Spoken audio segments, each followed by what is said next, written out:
Hello and welcome to History Through Question. Today's topic is Old NCERT, Class 7, Chapter 1st, and the name of the chapter is India and the World. और ये जो NCERT है ये medieval history से relate करती है और medieval period के बारे में बताती है। जो लास्ट एनसीईआरटी हमने डिस्कस की थी क्लास 6 ओल्ड एनसीईआरटी, वो एंशिएंट पीरियड से रिलेटेड थी। Okay, first and the foremost thing इस एनसीईआरटी में जो डिस्कस करी गई है दैट इज दी मेडिवल। ये जो मेडिवल है इसका मीन्स क्या है? तो ये एनसीईआरटी बताती है कि ये जो मेडिवल है इसका मीन है एक मिडिल एज, और ये जो मिडिल एज है इसको रखा गया है between the ancient and modern period में, इसके बीच में रखा गया है इसको। अब क्वेश्चन आता है कि हमको ये कैसे पता चलता है कि ये जो एंशिएंट पीरियड है ये कब खत्म हुआ? ठीक है, ये जो एंशिएंट पीरियड है ये कब एंड हुआ, और साथ ही साथ जो आपका मिडिवल एरा है या फिर मेडिवल पीरियड है ये कब स्टार्ट हुआ। ओके, तो जनरली ये एनसीईआरटी कह रही है कि हम 8th सेंचुरी एडी को क्या कंसीडर कर लेते हैं? 8th सेंचुरी एडी को हम कंसीडर कर लेते हैं बिगनिंग ऑफ मेडिवल पीरियड। ठीक है, और ये जो पीरियड है ये कंटिन्यू रहता है 18th सेंचुरी एडी तक। ठीक है, और उसके बाद क्या हो जाता है? उसके बाद आ जाता है मॉडर्न पीरियड, या सिंपली अगर रखें 18th सेंचुरी एडी में मेडिवल पीरियड एंड हो जाता है। नाउ क्वेश्चन आता है कि व्हाई हमने 8th सेंचुरी एडी को चूज किया एज अ बिगनिंग, क्यों उससे पहले नहीं और क्यों बाद में नहीं? तो reason is why 8th century AD chooses as the beginning of medieval period, it is because during this time क्या होता है कि हमें काफी ज्यादा चेंजेस, हमें वेरियस चेंजेस विटनेस्ड होते हैं हमारी सोसाइटी में। हमारी सोसाइटी में काफी ज्यादा चेंजेस देखने को मिलते हैं, और ये जो सोसाइटी में जो चेंजेस हैं इंडिया की, ये इन्फ्लुएंस करते हैं काफी aspects, various aspects of Indian society को ये आपका इन्फ्लुएंस भी करते हैं इंडियन सोसाइटी। अब ये कौन कौन से एस्पेक्ट है सर? अगर हम देखें इसको, it's range from political aspects. ठीक है, ये पॉलिटिकल एस्पेक्ट हो गया, इकोनॉमिकल एस्पेक्ट हो गया, इवन वेरियस जो सोशल लॉज हैं वो आ जाएंगे, रिलीजन आ जाएगा, लैंग्वेज आ जाएगी, आर्ट्स एक्सेट्रा। सिंपली अगर हम देखें एवरीथिंग बेसिकली कहीं ना कहीं कुछ चेंजेस विटनेस कर रहे हैं। ठीक है, तो ये एक न्यू स्टेज है जो कि विटनेस हुई थी इंडियन हिस्ट्री में इन 8th सेंचुरी एडी। ठीक है ना? ओके, नाउ ये जो डेट है इसमें वेगनेस क्यों है? Why vagueness in date? जिस तरीके से कोई पर्सन है वो सडनली चेंज नहीं हो जाता है एक साल में, उसी तरीके से जो सोसाइटी है उसको भी चेंज होने में टाइम लगता है। ठीक है ना? ओके, और यही जो न्यू आइडियाज हैं और बेसिकली इनको भी टाइम लगा है एमर्ज होने में। ठीक है, और ये जो आइडियाज हैं non influenced everybody eight the same time, कि जैसे सोसाइटी को टाइम लगा चेंज होने में वैसे ही इन न्यू आइडियाज ने एक साथ सारे लोगों को इन्फ्लुएंस नहीं किया। ठीक है, सम टाइम में कुछ लोग और उसके बाद कुछ लोगों को इन्फ्लुएंस किया था। ठीक है ना?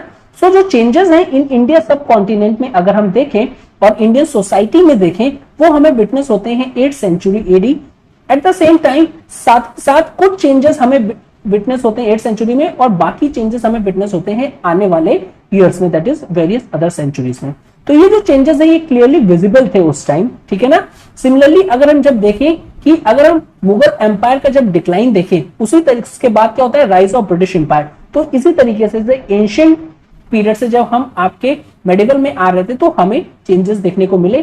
जिस तरीके से आगे जब ये आपका मेडिवल पीरियड डिक्लाइन होगा with the decline of Mughal empire और राइज ऑफ ब्रिटिश एम्पायर के टाइम पे हमको जैसे चेंजेस देखने को मिलते हैं। ठीक है ना? तो ये चीज डिस्कस करेंगे। नेक्स्ट क्वेश्चन एनसीईआरटी ने पुट अप किया है कि हाउ मेडिवल इंडियन हिस्ट्री जो है वो डिफरेंट है from ancient age. It is because sir आप कह रहे हैं ना कि ये मिडिल में है, एंशियंट पीरियड के बाद ये आ गया है आपका मेडिवल पीरियड। तो सर क्वेश्चन आ रहा है कि कैसे, कि हाउ ये जो मेडिवल हिस्ट्री है और जो मेडिवल पीरियड है ये डिफरेंट है फ्रॉम एंशियंट पीरियड से। ये कैसे डिफरेंट है, या फिर एंशियंट एज से ये कैसे डिफरेंट है? बिकॉज अगर हम देखें कि जो most of the modern practices हैं वो कहां से ट्रेस करती हैं, एंशियंट से या फिर मेडिवल से? सर वो रिलेट करती हैं मोस्टली मेडिवल पीरियड से, ठीक है ना। तो चाहे वो लैंग्वेज हो, ठीक है, तो सबसे पहले जो मॉडर्न प्रैक्टिसेस हैं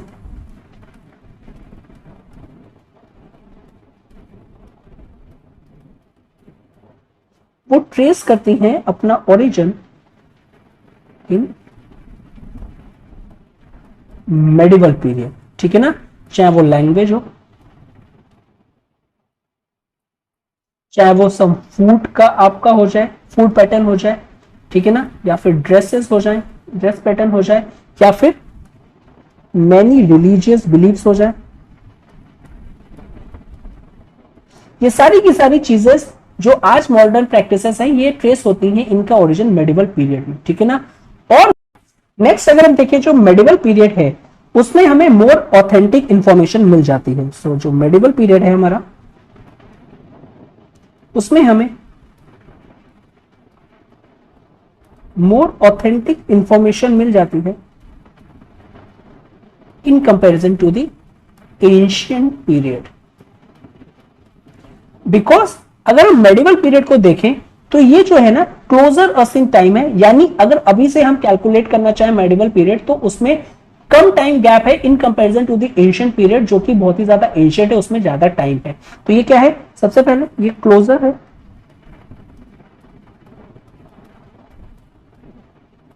okay, first and the foremost thing. उसके बाद ये जो मेडिवल पीरियड है इसमें काफी ज्यादा सोर्सेस सर्वाइव किए हैं। बिकॉज हिस्ट्री जो है हमें किसके थ्रू पता चलती है, हिस्ट्री हमें सोर्सेस से पता चलती है, और मेडिवल हिस्ट्री के और मेडिवल एज के काफी ज्यादा सोर्सेस ने सर्वाइव किया है। नाउ अगर बात करें कि क्या सर एंशियंट हिस्ट्री में ऐसे सोर्सेस नहीं है, एंशियंट पीरियड में, एंशियंट पीरियड भी तो हमें पता चलता है वेरियस सोर्सेस से, लेकिन यहाँ पे जो सोर्सेस का जो नेचर है वो हमें क्या पता चलता है, वो बदल जाता है। एंशियंट इंडिया में अगर हम देखें, एंशियंट इंडिया में जो सोर्सेस हैं वो आते हैं लिटरेरी,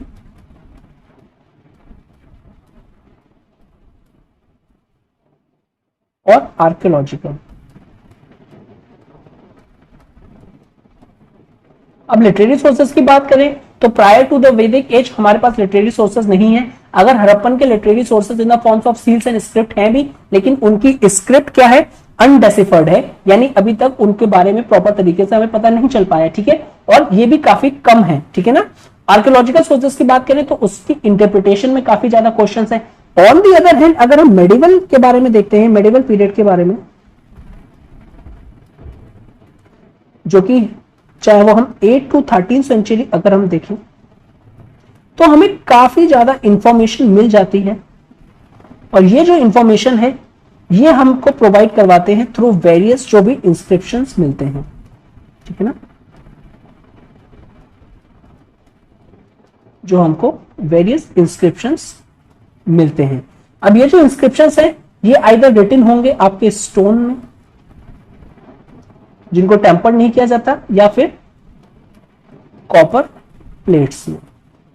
तो ये काफी ज्यादा इंस्क्रिप्शन हमको मिलते हैं, जिससे क्या हो जाता है, जिससे हमारे लिए काफी इजी हो जाता है हमको सोर्सेस मिलने में और इंफॉर्मेशन प्रोवाइड होते हैं। साथ ही साथ next is literary sources. Now जो एंशियंट इंडिया में लिटरेरी सोर्सेस मिलते हैं और जो मेडिवल पीरियड में लिटरेरी सोर्सेस मिलते हैं उसमें काफी ज्यादा डिफरेंस है। एक तो टाइम पीरियड का डिफरेंस है और दूसरा इनके नेचर में डिफरेंस है। बिकॉज जो लिटरेरी सोर्सेस हैं जो अर्लियर हैं उनको लिखा जाता था पाल्म लीफ पे या फिर आपका बिर्च लीफ पे। अब ये पेरिशेबल है, यानी आपका क्या with the passage of time क्या हो जाएंगे, डिग्रेड हो जाएंगे। लेकिन उसके बाद अगर हम देखें कि जो 13th सेंचुरी है पेपर को इंट्रोड्यूस किया गया, ठीक है ना। और ये जो पेपर इंट्रोड्यूस किया गया था ये चाइना से आया था, due to which number of जो बुक्स इस टाइम पे लिखी गई थी पेपर पे वो सर्वाइव करती हैं, ठीक है ना। और ये जो बुक्स हैं, फर्स्ट ऑफ ऑल ये बुक्स क्या करती हैं, ये सर्वाइव्ड हैं और ये काफी वेरियस रेंजेस की हैं, सच एज इनमें क्रॉनिकल्स हैं, वेरियस अकाउंट्स हैं ऑफ रूलर्स एंड डायनेस्टीज के,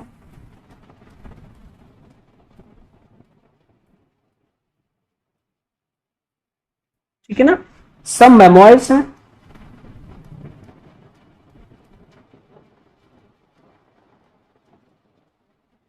और ऑटोबायोग्राफीज भी हैं।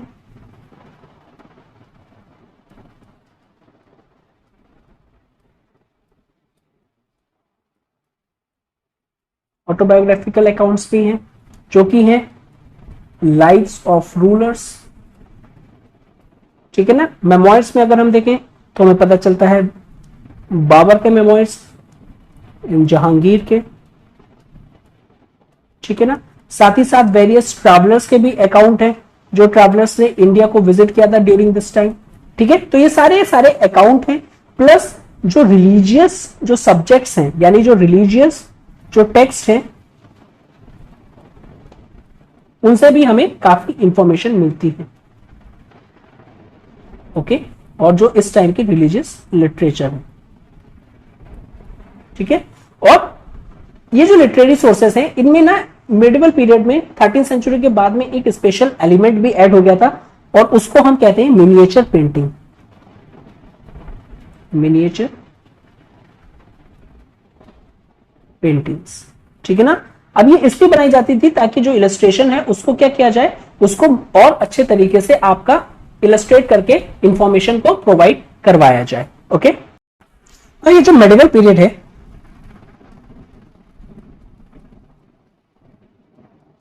इसको 2 पार्ट्स में डिवाइड किया गया है, ओके। जो फर्स्ट पार्ट है वो है from 18 to 13 century, 18 century to 13 century, जिसको हम अर्ली मेडिवल पीरियड भी कहते हैं, that is early medieval period. और फ्रॉम 13th सेंचुरी ऑनवर्ड्स उसको हम लेटर मिडिवल पीरियड कहते हैं, ठीक है। इसके बेसिस से हम डिवाइड करके इसको करेंगे, ठीक है ना। तो जो 18 टू 13 सेंचुरी का जो पीरियड है इसमें वेरियस प्रिंसिपैलिटीज ने रूल किया था, जिनमें से प्रोमिनेंट है that is rule of Pratiharas, Palas, Rashtrakutas, ठीक है ना। और इनके बीच में जो कन्नौज कॉन्फ्लिक्ट है,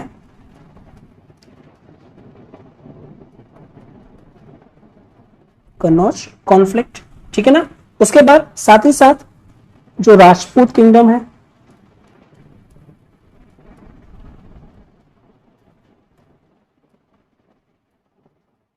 ऑफ नॉर्थ का, ठीक है ना। साथ ही साथ चोलास जो हैं साउथ के। तो इस पीरियड में 8th century to 13th century early medieval period में ये सारी चीज को हम डिस्कस करेंगे, okay. Now 13th century onward जो लेटर मेडिवल पीरियड है उसमें डिस्कस करेंगे दिल्ली सल्तनत,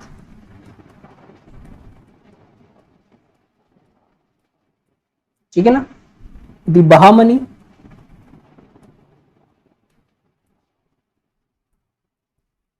और विजयनगर किंगडम,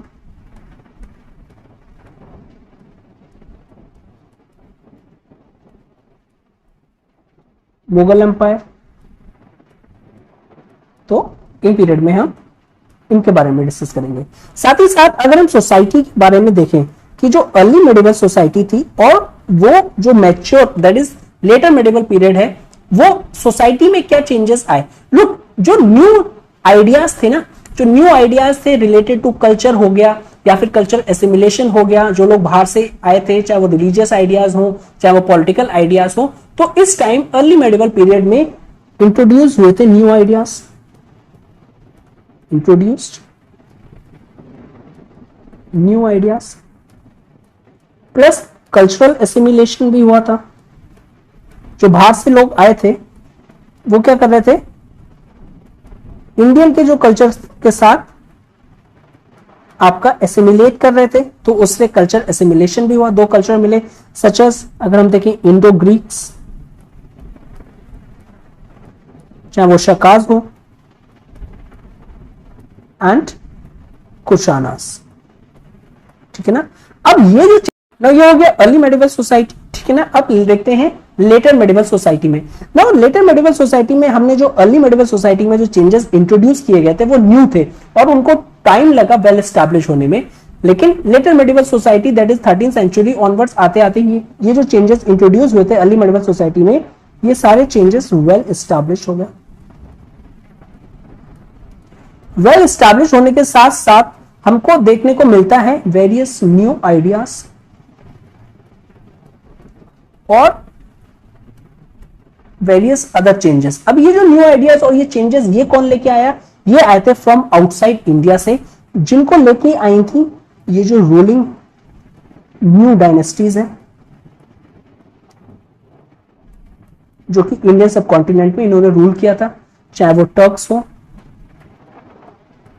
अफगान्स हो या फिर मुगल्स हो, ठीक है। तो ये जो आइडियाज लेके आए थे अपने साथ, इन्होंने काफी चेंजेस लेके आए इंडियन सोसाइटी में। तो जो इनके जो आइडियाज थे, it was various changes in Indian society, changes in Indian society, और साथ ही साथ इन चेंजेस ने एनरिच किया इंडियन कल्चर को, बिकॉज ये लोग जो आउटसाइड से आए थे ये साथ में अपने कल्चर भी लेके आए थे, तो इंडिया का कल्चर भी एनरिच हुआ with the passage of time, ठीक है। तो ये आप नेक्स्ट इज, अगर हम देखें जो लेटर मेडिवल पीरियड था that is 13th century onwards, इस टाइम के जो रूलर्स थे इनका जो ओरिजिन था ये फॉरेन था, ठीक है ना। बट स्टिल ये जो पीरियड है इसको हम कहते हैं मेडिवल पीरियड। और ये जो रूलर चेंजेस थे ना, ये जो इंट्रोड्यूस किया था इन्होंने चेंजेस, इसने चेंज कर दिया था सोसाइटी एज ए होल को, ठीक है। अब try to connect both early medieval period and later medieval periods. Now 13th century में जो टर्क्स और जो मुगल आए थे, ठीक है ना, टर्क्स एंड जो मुगल्स आए थे, इन्होंने क्या किया था, इन्होंने भी चेंजेस इंट्रोड्यूस किए थे लाइफ स्टाइल्स में और कल्चर में, बट ये चेंजेस ना बिल्कुल न्यू नहीं थे। It is because earlier 18 to 13th century में ये जो रीजन जहां से ये लोग आपके आए थे, दैट इज जो फॉरेनर रूलर्स आए थे, इनके साथ ट्रेड कॉन्टेक्ट थे या अलग तरीके के कॉन्टेक्ट इंडिया ने स्टैब्लिश कर लिए थे। तो स्लोली एंड ग्रेजुअली उनका जो कल्चर था वो भी हमको नोन हो गया था with the passage of time. तो इन्होंने जब चेंजेस को इंट्रोड्यूस किया या फिर इनके लाइफ स्टाइल के बारे में अगर हम देखें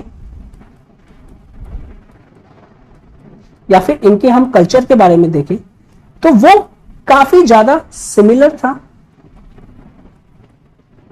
टू द इंडियंस, ठीक है ना, काफी ज्यादा सिमिलर था अगर हम देखें in the early part of medieval India. Okay, now ये जो आउटसाइडर्स थे इंडिया में आए थे, तो इससे क्या हुआ, काफी ज्यादा क्लोज कांटेक्ट बन गए थे इंडिया के आउटसाइड वर्ल्ड। नाउ ये एक चीज है। अब नेक्स्ट इसमें जो सब टॉपिक है कि to understand when they came and why, कि कब वो आए और क्यों आए, ये जो फॉरेनर्स थे, ये जो रूलर्स थे, ये कब आए और क्यों, व्हाट वाज द रीजन कि ये अपने होमलैंड को छोड़ के ये इंडिया में आए और इंडिया इन्होंने अपनी रूल एस्टैब्लिश किया, ठीक है। तो नेक्स्ट क्वेश्चन आ जाता है, टू अंडरस्टैंड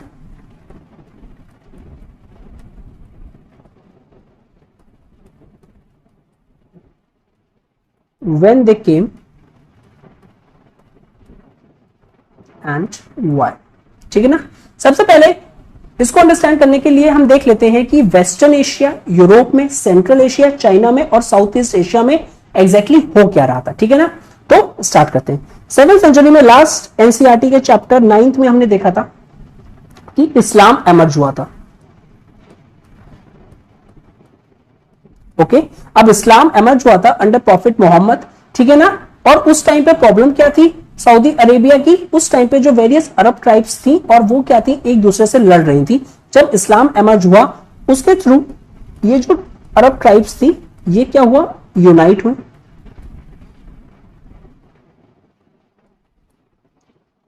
इन्होंने आपका वेरियस ट्राइब्स यूनाइट हुई। साथ ही साथ जब ये ट्राइब्स यूनाइट हुई तो ये एक पॉलिटिकल ग्रुप में आ गए, इन्होंने अपने एक पॉलिटिकल ग्रुप को फॉर्म कर लिया, ठीक है ना। साथ ही साथ जब पॉलिटिकल ग्रुप बन गया इनका तो इन्होंने कॉन्कर करना स्टार्ट कर दिया many parts of western Asia, many parts of western Asia, चाहे वो जॉर्डन हो, सीरिया हो, इराक हो, टर्की हो, पर्शिया, सिंध, इवन इजिप्ट को भी, इजिप्ट टू, इतने इन्होंने कॉन्कर्ड किया, ठीक है ना। सो आफ्टर जो प्रॉफिट जब मर गए थे, प्रॉफिट डाइड हो गए थे, उसके बाद जो अरब्स को रूल किया था वो उनके सक्सेसर यानी कैलिफ ने किया था। सो आफ्टर प्रॉफिट जो अरब्स को रूल किया था वो कैलिफ ने किया था और कैलिफ को सक्सेसर माना जाता है ऑफ प्रॉफिट। नाउ जो फर्स्ट फोर जो कैलिफ थे, फर्स्ट फोर जो कैलिफ थे वो क्या थे, बेसिकली प्रॉफिट के कंपेनियन थे, ठीक है ना। उसके बाद आफ्टर फोर कैलिफ इनको सक्सीड किया उमाय्यद्स ने, जिन्होंने रूल किया था from the city of Damascus. उसके बाद आ गए थे अब्बासिड्स, जिन्होंने रूल किया था फ्रॉम बगदाद। और एक फेमस इनमें से नाम दे रखा है, that is the Harun al Rashid, ठीक है ना। ये एक फेमस कलिफ थे, ठीक है ना। तो बेसिकली अगर हम देखें जो अरब्स ना उन्होंने कॉन्कर कर लिया था नंबर ऑफ टेरिटरी, चाहे वो नॉर्थ अफ्रीका की हो या स्पेन की हो, ठीक है। तो अरब्स ने कॉन्कर किया number of territory in north Africa, Spain में। और बेसिकली इन्होंने फ्रांस को भी ट्राई किया था कि उनको भी कॉन्कर कर लें, बट समहाउ फ्रांस ने अपने आप को बचा लिया और हम ये कह सके ये जो अरब से ये अनसक्सेसफुल हो गए थे।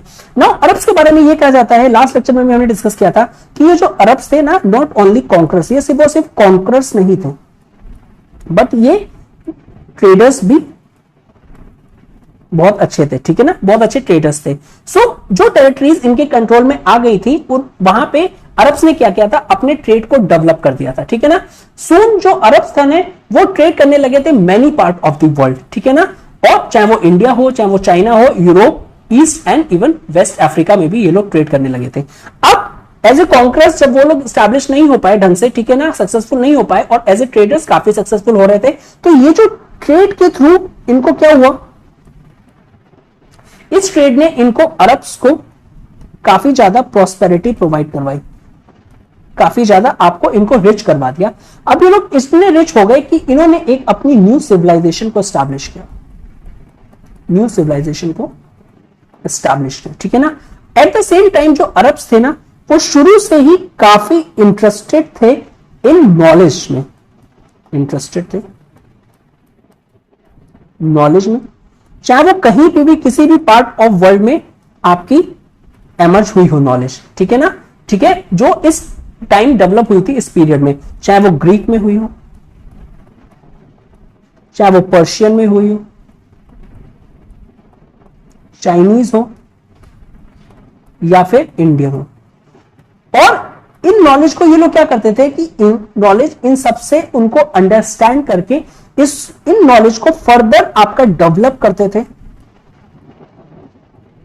अपने ओन सेंटर्स ऑफ लर्निंग, अपने ओन सेंटर्स ऑफ लर्निंग, ठीक है ना।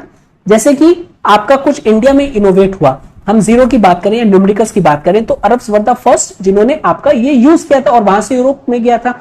तो वो लेके आए इस इन्वेंशन को और उन्होंने उसको फर्दर डेवलप किया अपने यहां, ठीक है ना, ओन सेंटर्स ऑफ जो लर्निंग बनाए थे, ठीक है। ओके, नाउ दिस टाइम जो अरब को कंसिडर किया जाता है या फिर अरब सिविलाइजेशन को अगर हम कहें तो अरब सिविलाइजेशन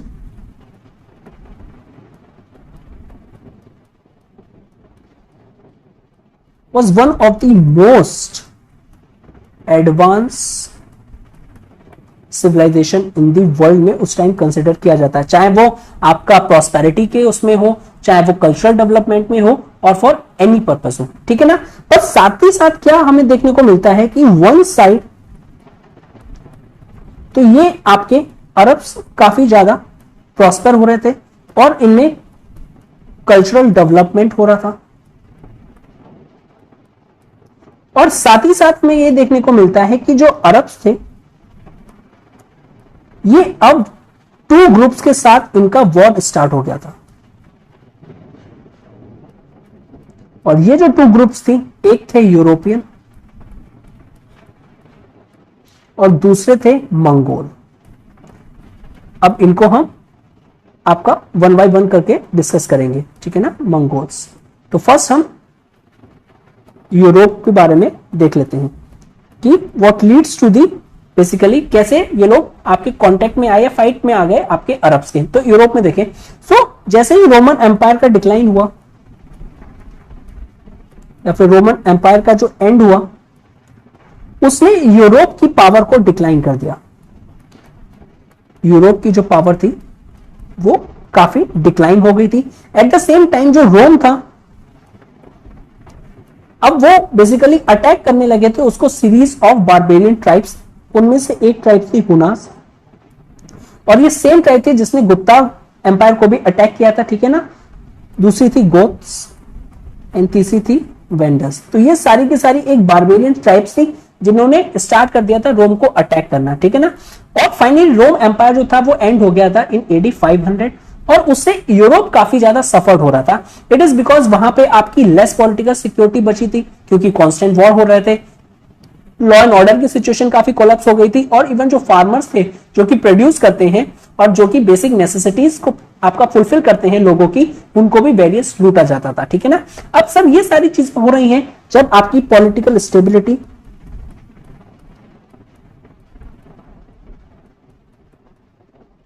आपकी नीचे हो रही है, सिक्योरिटी कम हो रही है, ठीक है ना, लॉ एंड ऑर्डर सिचुएशन आपकी जो है वो भी क्या हो रही है, वो भी डिटेरियोरेट हो रही है, और साथ ही साथ जो आपका इतना सरप्लस, यानी जो फार्मर्स हैं जो आपके फूड प्रोड्यूस करते हैं वो सरप्लस भी नहीं कर पा रहे हैं, इवन उनको लूटा जा रहा है। तो इस सारी कंडीशन में आपका जो ट्रेड था बेसिकली वो काफी इंपैक्ट पड़ेगा और ट्रेड डिक्लाइन होना स्टार्ट हो जाएगा फास्ट पेस पे।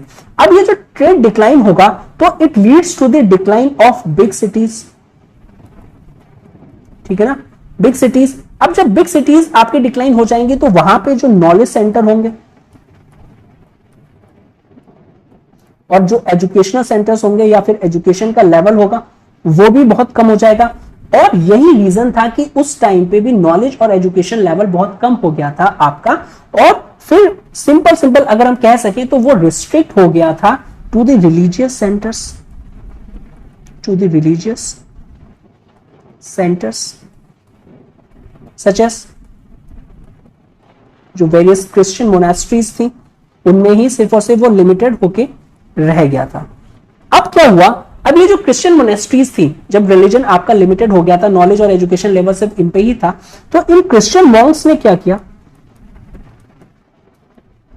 इन क्रिश्चियन मॉन्क्स ने बेसिकली ट्रैवल करना स्टार्ट किया, ठीक है ना। दे ट्रैवल ऑल ओवर सब कॉन्टिनेंट, और इनका जो मेन पर्पस था सब कॉन्टिनेंट को ट्रैवल करने का कि ये कन्वर्ट कर सके और सिंपली क्रिश्चियनिटी को क्या कर सके, पॉपुलर कर सके।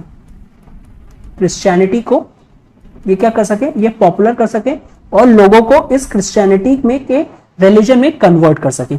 इवन वेरियस जर्मन किंग्स वो भी इनको सपोर्ट किया क्रिश्चियनिटी को इन दी 10th सेंचुरी एडी में। और नाउ उसके बाद क्या हम देखने को मिलता है कि एक एम्पायर बना जिसमें था आपके जर्मन, इटालियंस और इटली प्लस अदर्स, इसको हम कहते हैं Holy Roman Empire, Holy Roman Empire. तो इस तरीके से आपका होली रोमन एम्पायर आपका क्या हुआ, फ्लरिश किया या फिर उसका क्रिएशन हुआ। नाउ अनदर चेंज क्या हो रहा था उस टाइम यूरोप पे, उस टाइम एमर्ज ऑफ फ्यूडलिज्म, यानी फ्यूडलिज्म जो था वो एमर्ज हो गया था, ठीक है ना। तो इस टाइम फ्यूडलिज्म भी एमर्ज हो गया था यूरोप में। अब ये फ्यूडलिज्म क्या है, फ्यूडलिज्म के बारे में देखते हैं। तो सबसे पहले ये जो फ्यूडलिज्म है ये एक लैटिन वर्ड है। इसका जो मीन्स है, इसका मीन्स है a piece of land, a piece of land जो कि ग्रांट की जाती हो, granted in return for service, in return for service. Let's say आपको किस गवर्नमेंट ने अपॉइंट किया, सैलरी के बेसिस पे क्या किया उन्होंने, एक पीस ऑफ लैंड दे दी, वहां से जो भी रेवेन्यू आएगा आप उससे अपनी सैलरी ले लेंगे, ठीक है ना। सिंपली ये हुआ कि फ्यूडलिज्म एक लैटिन वर्ड है, मींस क्या हुआ, अ पीस ऑफ लैंड जो कि ग्रांट किया जाता था इन रिटर्न फॉर सर्विसेज, ठीक है ना। उसके बाद ये जो लैंड थी ये किनको ग्रांट की जाती थी, ये लैंड ग्रांट की जाती थी वेरियस ऑफिसर्स को विद रिस्पेक्ट टू उनकी सैलरीज। साथ ही साथ ना ये किंग पे भी डिपेंड करती थी कि वो और किसी को भी ये लैंड दे सकता था, ठीक है ना। Depend on the kings to किसको ग्रांट दे रहा है। स्पेशली अगर हम देखें तो ऑफिसर्स को दी जाती थी। अब जब ऑफिसर्स को सैलरीज दी जा रही है इन लैंड्स के थ्रू, ऑब्वियसली कैश का तो कहीं से कहीं तक नाम ही नहीं होगा ना, तो कैश में तो नहीं दी जाती थी, ठीक है ना। और आपका सैलरी के बेसिस पे इनको लैंड दे दी जाती थी, ठीक है ना। अब इन जो लैंड्स थी, ये जो ऑफिसर्स की थी या सिंपली जो प्रोवाइड करवाई जाती थी किंग को, दैट इज जो किंग प्रोवाइड करवाता था अपने ऑफिसर्स को, इसमें जो पीजेंट्स थे, पीजेंट्स आपके वर्क करते थे under lords, worked under lords, because ये जो आपके ऑफिसर्स हैं ये लैंड लॉर्ड्स हो गए या इनको लॉर्ड्स कह सकते हैं, और इन पीजेंट्स को कहा जाता था आपके वसल्स। इनकी ड्यूटी होती थी कि ये प्रोवाइड करें soldier to king as and when king को उसकी जरूरत पड़े, ठीक है ना। मोस्ट अगर हम पीजेंट देखें तो ये सर्फ की कैटेगरी में आते हैं, ठीक है ना। सर्फ बेसिकली, अब इनकी काम क्या होता था सर्फ का, अब बेसिकली इनको वर्क करना पड़ता था लैंड पे जो कि वसल्स से बिलोंग करते थे या फिर जो वसल्स की होती थी। एट द सेम टाइम ये भी साथ ही साथ कहा गया है कि ये जो पीजेंट्स थे ये स्लेव्स नहीं थे और ना ही बेसिकली इनको जो वसल था, जो बेसिकली इनका लॉर्ड था, वो कंट्रोल करता था।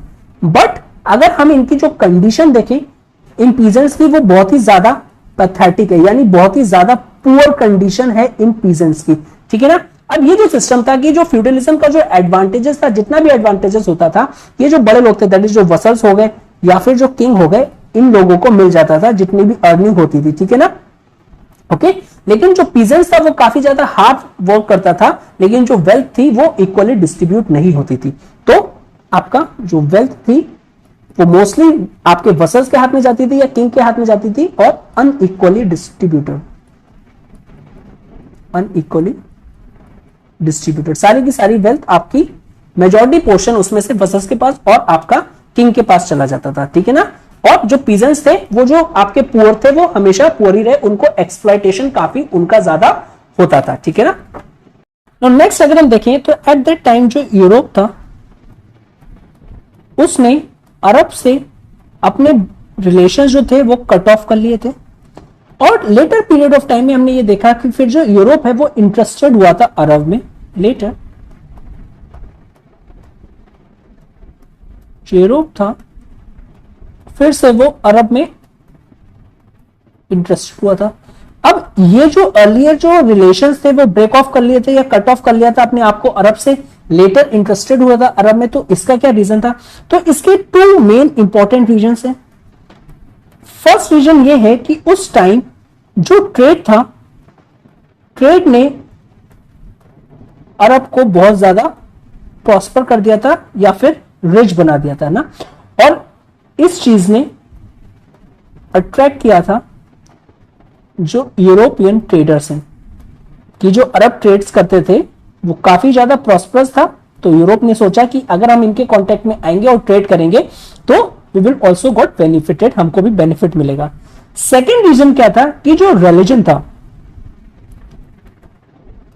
ओके, नाउ उस टाइम इस्लाम का स्प्रेड बहुत तेजी से हो रहा था, ठीक है ना। अब ये जो यूरोपियंस थे ये आपका वरीड हो गए थे कि ये जो newly converted Christians of Europe है, कहीं ऐसा ना हो ये under the spirit of Islam आ जाए और वहां पे इस्लाम में कन्वर्ट हो जाए। तो उसके लिए भी काफी ज्यादा वो क्या हो रहे थे, कंसर्न हो रहे थे। नाउ ये जो आपका था कि ये जो हमारे जो न्यूली क्रिश्चियंस कन्वर्टेड है, ये कहीं ना कहीं जो न्यू रिलीजन स्प्रेड हो रहा है दैट इज इस्लाम, उसमें ना कन्वर्ट हो जाए। तो basically this thinking lead to series of religious warfare. एक रिलीजियस वॉर की वेरियस सीरीज हुई जिसको क्रूसेड्स का नाम दिया जाता है, ठीक है ना। और ये जो क्रूसेड्स थी ये ऑर्गेनाइज हुई थी, और ये जो क्रूसेड्स थी इसको ऑर्गेनाइज किया था यूरोपियन किंग्स ने प्लस इनके नाइट्स, ठीक है ना। और ये फॉट कर रहे थे अब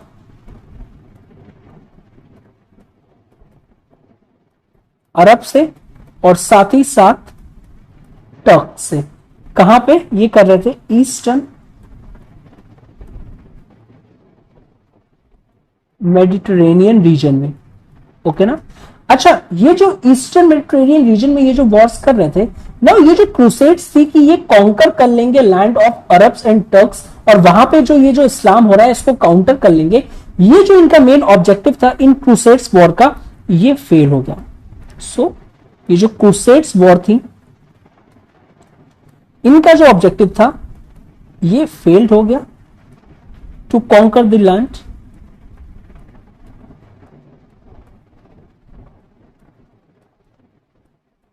ओके, लेकिन इसने क्या किया, इसने एक बेसिकली एक अलग डायमेंशन प्रोवाइड करवा दिया। सिंपली अब क्या हुआ था, ये जो वॉर्स हुई थी इन वॉर्स के थ्रू जो यूरोपियंस थे, यूरोपियंस अब क्लोज कांटेक्ट में आ गए थे अरब्स के, ठीक है। या फिर अगर हम कहें जो यूरोपियंस और जो अरब्स वर्ल्ड है वो अब क्लोजर आ गए थे, it is because of these Wars.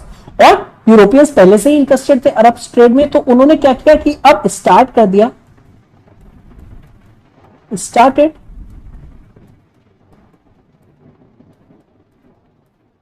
taking parts in Arab trade, जो कि उस टाइम पे काफी ज्यादा ल्यूक्रेटिव था और अरब को उसने काफी ज्यादा प्रोस्पेरिटी प्रोवाइड कराई गई थी, ठीक है ना।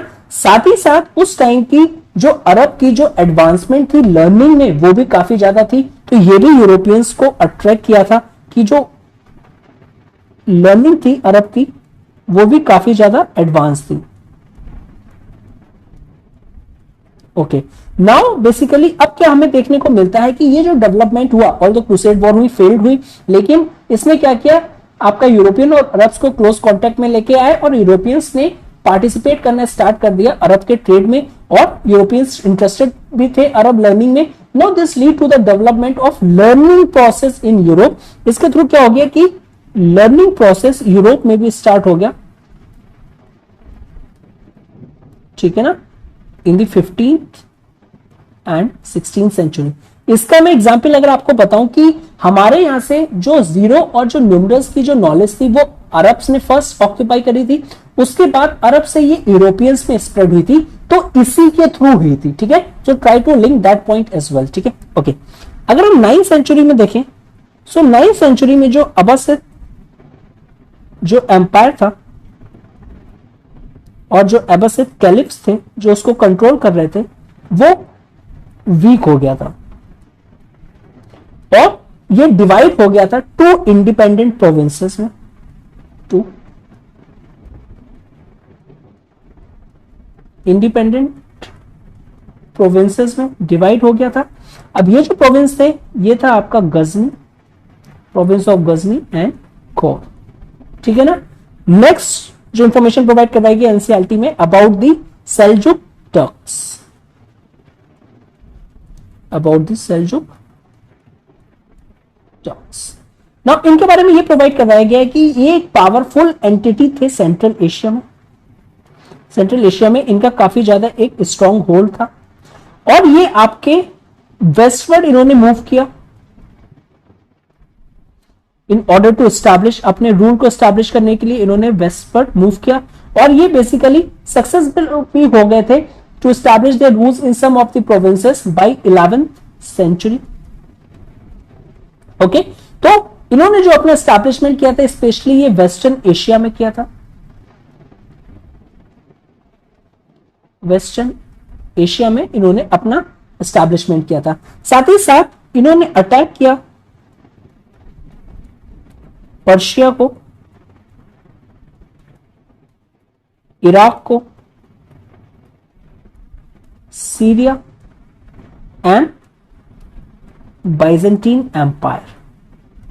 ओके, और यहां पे उन्होंने अपने आप को इन रीजन को कॉन्कर करके अपने आप को यहां पे सेटल किया। That is the Seljuk Turks की हम बात कर रहे हैं। Okay, now next information provide करवाई गई दैट इज अबाउट दी आपका बाइजेंटीन एम्पायर।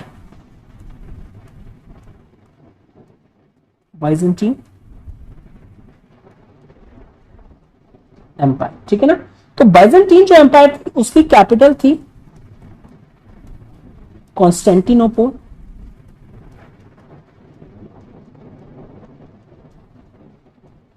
जो कि अगर हम आज के टाइम में देखें तो ये है मॉडर्न इस्तांबुल, ठीक है ना। और ये जो बाइजेंटीन एम्पायर है इसको एक टाइम पे रोम का राइवल मानते थे, ठीक है, कि रोम का ये राइवल है। इट इज बिकॉज ऑफ इसकी इतनी वास्टनेस थी और साथ ही साथ ये रिच भी बहुत था, ठीक है ना। अब ये जो बाइजेंटीन एम्पायर है ये बेस्ड था on the ancient Greek civilisation पे। एंशिएंट ग्रीक सिविलाइजेशन पे ये बेस्ड था और इसकी जो प्रॉस्पेरिटी थी जिसने इसको वास्ट बनाया था और रिचनेस बनाया था, उस प्रॉस्पेरिटी के रीजन थे इट इज बिकॉज ये जो बाइजेंटीन एम्पायर था ये कंट्रोल करता था ट्रेड बिटवीन इंपॉर्टेंट जो रूट था that is the eastern Mediterranean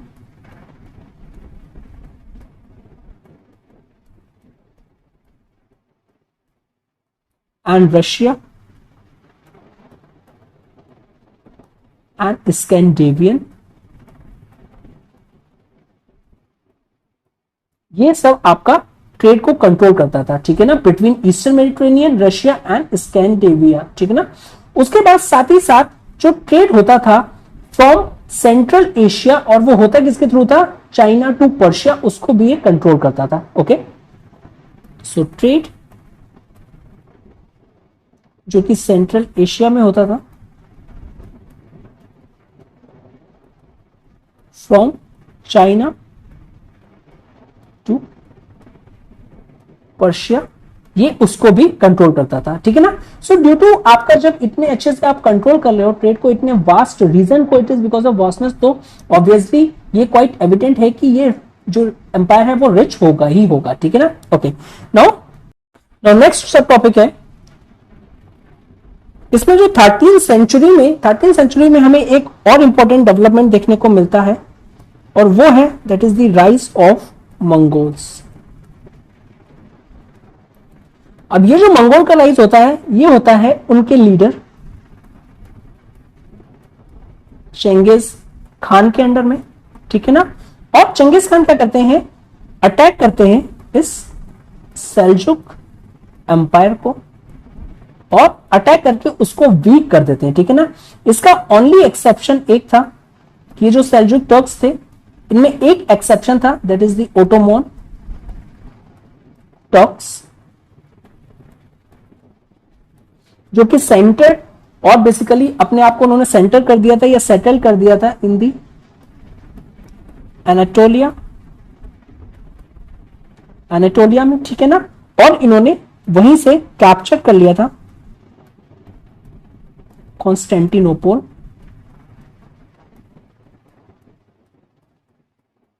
और अपने होल्ड को कंटिन्यू रखा था। और ये जो इन्होंने कैप्चर किया था कॉन्स्टेंटिनोपल, ये किया था 1453 में। ओके, अच्छा अब क्या हो रहा है कि राइज ऑफ टर्क्स ने क्या किया था, बेसिकली ये जब अटैक कर रहे थे वेरियस टेरिटरीज को अपने कंट्रोल में रह रहे थे, तो इससे जो इनकी जो पावर थी मंगोल्स की, वो पावर काफी इंक्रीज हुई, ठीक है ना, और ये इन्होंने कंट्रोल कर लिया वेस्टर्न एशिया,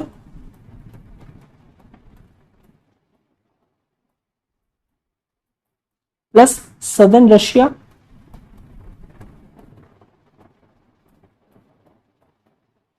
ठीक है, ये जो एरियाज थे ये सब कंट्रोल कर लिए, along with the central Asia,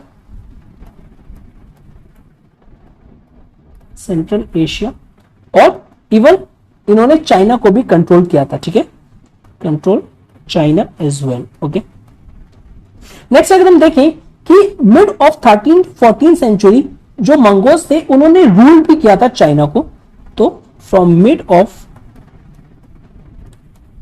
13th to 14th century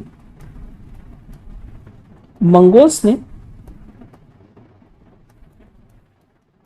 China को रूल किया था, और उस टाइम चाइना के बारे में ये कहा जाता है कि ये काफी रिच था और एक पावरफुल एम्पायर था फ्रॉम 17th-13th सेंचुरी, और उस टाइम ये था under Tang and saying dynasty के अंडर में, उनको वो कंट्रोल करती थी, लेकिन उनसे उन्होंने लिया और दैट इज मंगोल उसको रूल करने लगे, ठीक है ना।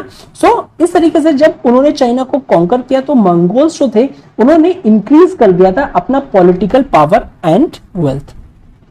So with conquering China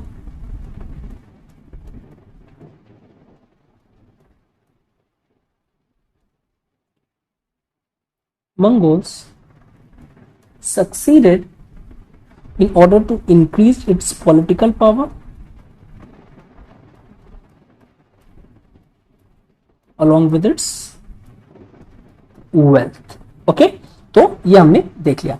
next is उस टाइम पे अगर हम जो सेंट्रल एशिया के बारे में देखें तो सेंट्रल एशिया एक काफी इंपॉर्टेंट कंसिडर किया जाता है।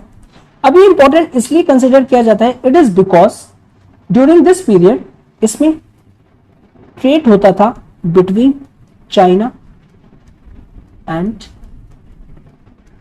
Western Asia through central Asia के, और इस रूट को फेमसली हम लोग जानते हैं सिल्क रूट से। इट इज बिकॉज सिल्क जो थी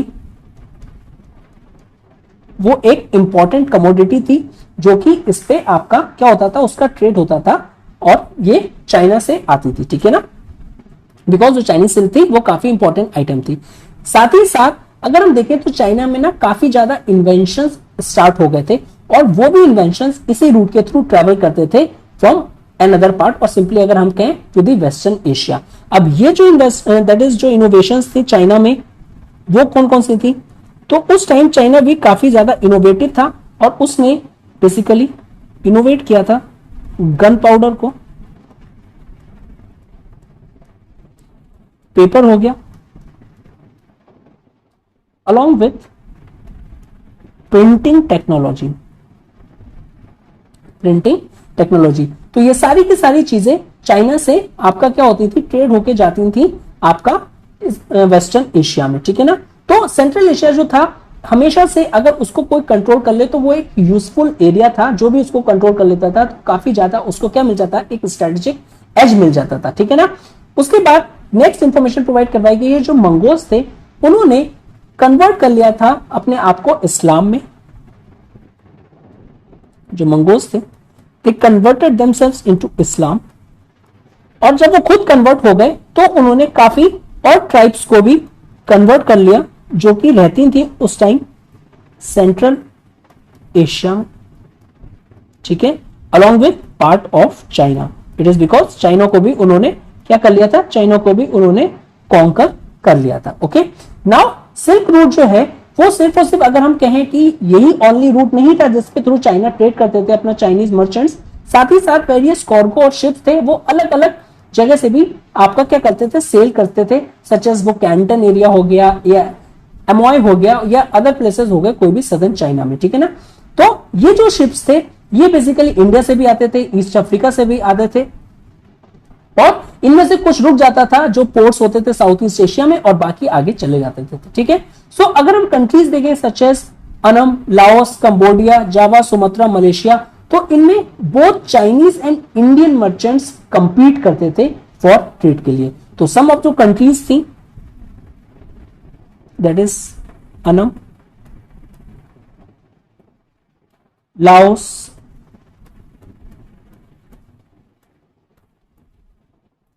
कंबोडिया,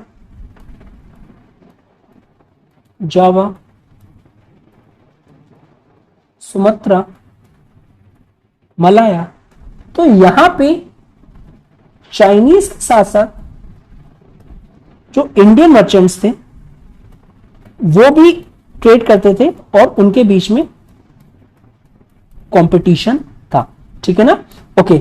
नाउ जो मर्चेंट्स थे ये सिर्फ और सिर्फ अपने कार्गो ही नहीं लेके आते थे, बट साथ में अपना कल्चर भी लेके आते थे। एज हमने लास्ट लेक्चर्स में भी देखा है कि लेट्स से कोई ट्रेड करने गया इंडिया का पर्सन इन आपके सिटीज में, तो वो अपना कल्चर भी वहां पे लेके गया, और स्टार्टिंग विद तक क्या हुआ, कल्चर एसिमिलेशन हमको देखने को मिलता है, कल्चर मिंगलिंग देखने को मिलती है। ठीक है, तो ये सिर्फ और सिर्फ कार्गोज ही नहीं लेके जाते थे बट अपना कल्चर भी लेके जाते थे। ठीक है, तो इस तरीके से अगर हम 14th सेंचुरी में देखें, जो अरब मर्चेंट्स थे उन्होंने अपने आप को स्टैब्लिश कर दिया था इन दी साउथ ईस्ट एशिया। ओके, साथ ही साथ ओके, तो जो अरब थे उन्होंने अपने आप को स्टैब्लिश कर दिया था साउथ ईस्ट एशिया में।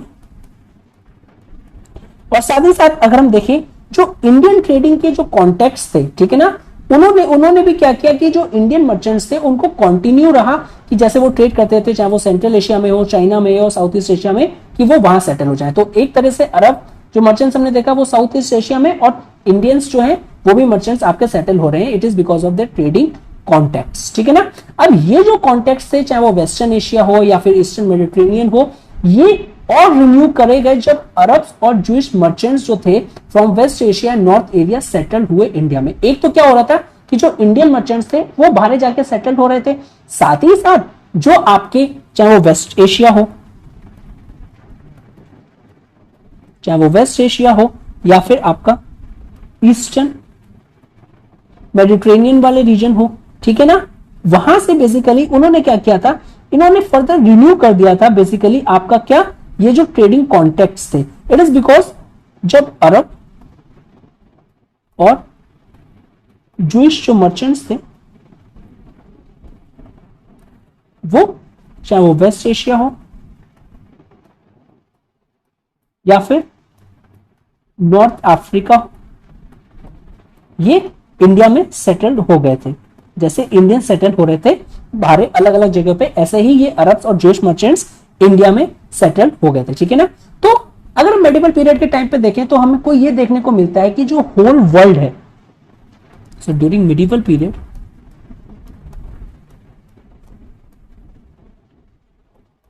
It was clearly visible that कि जो होल वर्ल्ड है वो एक तरीके से क्या हो गया था, कम टुगेदर, एक साथ आ गया था। इट इज बिकॉज ऑफ आपका जो मेन इसमें था दैट इज जी ट्रेड। ट्रेड ने एक इंपॉर्टेंट रोल प्ले किया था। ठीक है ना, सो ट्रेड क्या कर रहा था, ट्रेड कर रहा था bringing people from various areas into contact. ठीक है ना, और ऐसी कोई भी कंट्री थी जो कि ऐसी कोई भी कंट्री नहीं थी जो कि कंप्लीटली आइसोलेटेड रह सके अब anymore. It is because of trade. ठीक है ना, सो इंडिया के बारे में भी ये कहा जाता है कि India to gone into all these events. और अगर इसका स्टार्टिंग होती है कि जो इंडिया के कॉन्टेक्ट से विद दी अरब और जो चाइनीज थे वो किससे स्टार्ट हुए थे, वो ट्रेड से स्टार्ट हुए थे। उसके बाद जो टर्क्स और जो मुगल्स थे सेंट्रल एशिया में, उन्होंने भी फर्दर एनकरेज किया था।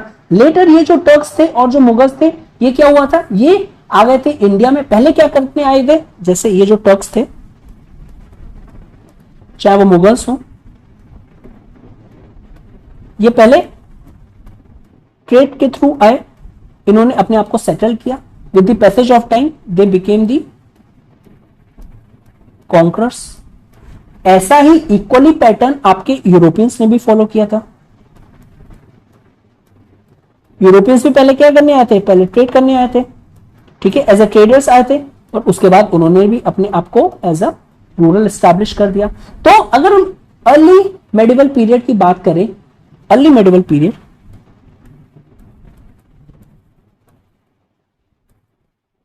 जो कि हमने देखा था जब मेडिवल पीरियड को 2 पार्ट्स में डिवाइड किया था, तो ये होता है फ्रॉम 8 टू 13 सेंचुरी एडी।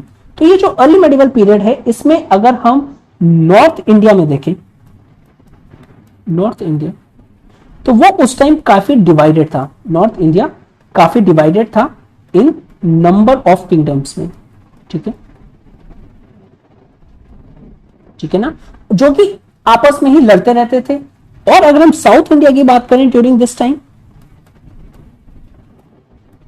तो उस टाइम क्या था, ये जो पीरियड था इसमें हमें देखने को मिलता है आपका रूल ऑफ पावरफुल एम्पायर, जो कि था उस टाइम पे चोला किंग्स, ठीक है ना। इन्होंने कॉन्कर्ड किया था लार्ज एरिया, दैट इज चोला की हम बात कर रहे हैं, ठीक है ना। और बेसिकली क्या किया था, कवर कर लिया था पेनिनसुला को, whole of the peninsula. Even अपना किसी तरह स्टैब्लिश कर लिया था इन्हें अपना whole as far as north as Ganga, ठीक है ना। ये काफी रिच थे, ठीक है। इट इज बिकॉज जो साउथ इंडियन जो मर्चेंट्स थे एट दैट टाइम वो ट्रेड करते थे, जो कि आपकी साउथ ईस्ट एशिया की कंट्रीज थी, और वो उस टाइम पे ट्रेड काफी प्रॉस्परस था, ठीक है ना। और साथ ही साथ चाइना से भी ट्रेड करते थे। इट इज बिकॉज जो साउथ के जो मर्चेंट्स थे वो बहुत ही ज्यादा प्रॉस्परस ट्रेड में थे और लुक्रेटिव ट्रेड में थे। इट इज बिकॉज वो ट्रेड करते थे साउथ ईस्ट एशिया के साथ, साउथ ईस्ट एशिया के साथ, और साथ ही साथ चाइना के साथ में, ठीक है। वो वहां से आपका क्या लेके आते थे, अपनी कमोडिटीज लेते थे, आपका चाहे वो सिल्क हुआ चाइना से लिया या फिर जो स्पाइसेस हुआ वहां से लिया, और उसको काफी ज्यादा आपका प्रॉफिटेबल तरीके से आपके वेस्ट एशिया में जाके ट्रेड करके आपका सोल्ड कर देते थे, तो उनको काफी ज्यादा प्रॉफिट होता था, ठीक है ना। तो ये सब चीज चल रही थी। अब जब इतना ज्यादा जो प्रॉस्परस था, तो ये जो आपका जो ये बताया गया है एनसीईआरटी में कि ये जो मनी स्पेंड करता था, तो इस टाइम जो मनी स्पेंड करते थे ये वहां के टेम्पल्स में करते थे, और वहां पे इस टाइम पे हमें बहुत ही ज्यादा ब्यूटीफुल टेम्पल्स देखने को मिलते हैं, ठीक है ना। और साथ साथ साउथ इंडिया उस टाइम पे एक्ट करता था as a centre of learning, ठीक है ना, जहां पे बेसिकली वेरियस थिंकर्स भी थे, काफी ज्यादा थिंकर्स थे एंड फिलोसफर्स थे, जिनकी जो टीचिंग्स थी, जो वो आपका टीचिंग थी उनकी, वो इन्फ्लुएंस कर रही थी थ्रू आउट इंडिया को, चाहे वो आपका नॉर्थ हो चाहे वो आपका साउथ हो, ठीक है ना। और सिंपली कह सकते हैं हम एवरी पार्ट ऑफ कंट्री। और इस टाइम जो साउथ इंडिया का जो कल्चर था, जो कि डेवलप हुआ था अर्ली मेडिवल पीरियड में, वो क्या हुआ, वो फर्दर एनरिच्ड हुआ एंड डेवलप्ड हुआ। So with this we completed our first chapter of class 7 NCERT, ठीक है, of old NCERT. I hope you like this video, ठीक है। And one more thing, last चीज जो मुझे डिस्कस करनी है इसमें, एक डार्क एज, डार्क एज, ठीक है। तो डार्क एज में बताया गया है कि ये जो टर्म यूज करी गई है ये इस पीरियड के लिए करी गई है जिसमें western European history, western European जो हिस्ट्री है बेसिकली उसका स्टार्ट हो गया था फॉल, ठीक है ना। और इस फॉल को हम ये भी कहते हैं कि इस टाइम फॉल हुआ था of the western Roman empire, ठीक है। सिंपली हम बात कर रहे हैं एडी 476 की, ठीक है। तो फॉल हुआ था वेस्टर्न रोमन एम्पायर, और ये हमें फॉल एविडेंट होता है एडी 476, और ये चला था 11th सेंचुरी तक, ठीक है ना। तो ये with this we completed our chapter, okay.